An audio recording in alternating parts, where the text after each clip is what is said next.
DJ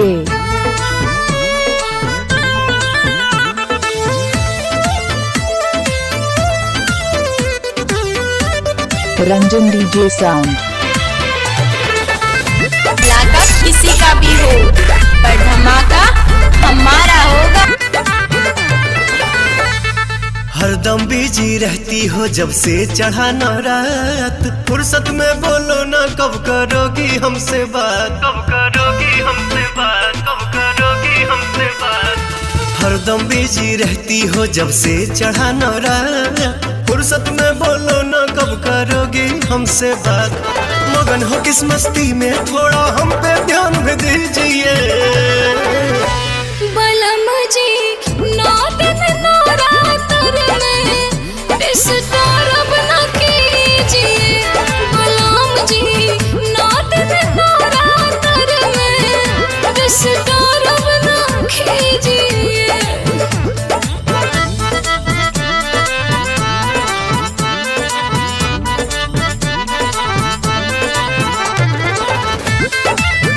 DJ लाका किसी का भी हो पर धमाका हमारा होगा।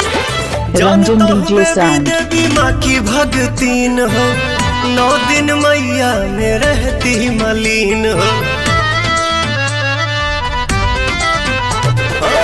जानता हूँ देवी माँ की भगतीन हो, 9 दिन मैया में रहती मलीन हो। कलश धराई घरे करतानी पाठ जी, बारी धूप दिया पिया बिहरो साथ जी। कभी कभी मिल जाए मौका मेरा हाल भी लीजिए।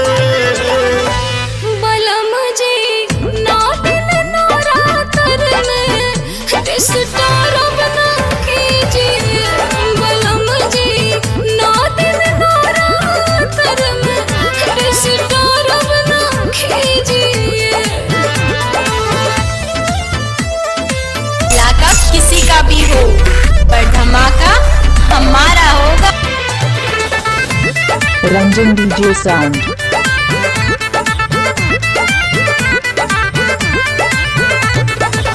पूजा पाठ का ना हमको आता नियम है, इसलिए रानी तेरे साथ में ना हम है। DJ पूजा पाठ का ना हमको आता नियम है, इसलिए रानी तेरे साथ में ना हम है।